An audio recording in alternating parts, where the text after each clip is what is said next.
واقعا د غزوه بدر شروع وه. تیرو جمعو کې د هغې څه تفصیل شوی دی. کله چې نبی علیه السلام جنگ دپاره صفونه برابر کړو د بدر په مقام باندې، نبی علیه السلام بیا په خپله ګرځېدو په صفونو باندې او صفونه یې برابرول چې کوم کسان وړاندې وروستي چې هغه صف ته برابر کړي. او نبی علیه السلام چې کله دا صفونه برابرول نو په دې کې یو صحابي دی سواد ابن غزیه. دغه سواد ابن غزیه چې دی نو دی د صف نه لږ مخکې راوتی و. نبی علیه السلام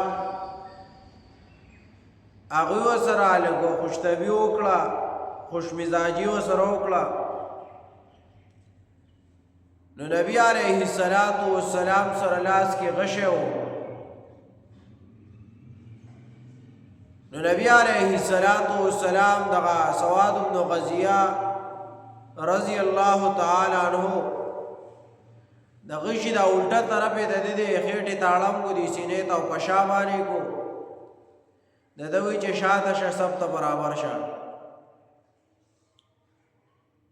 نبی علیه السلام ورسره ټوقې کولې، خوشطبعي ورسره کوله. دغه سواد بن غزیه رضی الله تعالی عنه سره چې دا کار وکړو چې په غشي باندې وروسته کو، نو دغه سواد بن غزیه رضی الله تعالی عنه نبی علیه السلام ته وایي چې خوږ دې کړم په دې غشي باندې سختې زخمي کړم. نبی علیه السلام ورته وایي سواد نه خوږ شوی.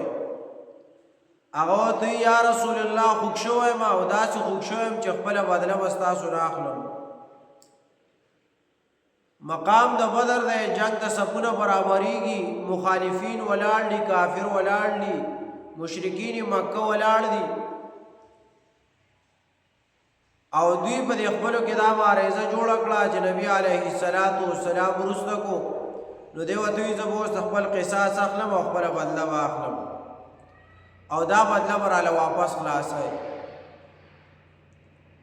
نبی علیه السلام پوه شو چې دا سړی ګپ لګوي، دا سړی زما سره ټوکې کوي. نبی علیه السلام دا خپل لمده راوچته کړه، خېټه یې ورته ښکاره کړه، وی سواده وی راشه او دا غشی واخله او زما نه خپل بدل واخله، ما باندې هغه ګزار وکړه. دا سواد بن غزیه رضی الله تعالی عنه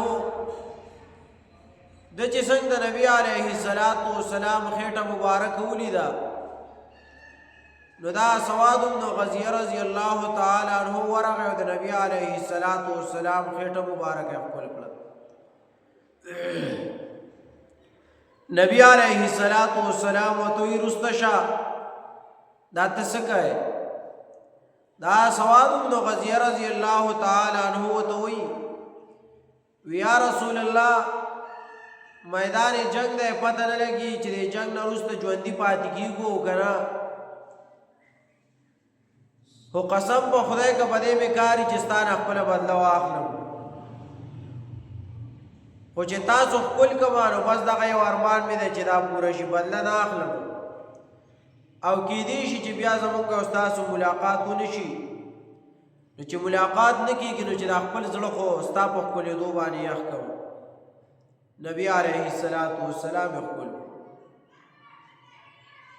دا د صحابه کرامو مینه وه د نبی علیه السلام سره، هغه خپلې مینې اظهار یې وکړو.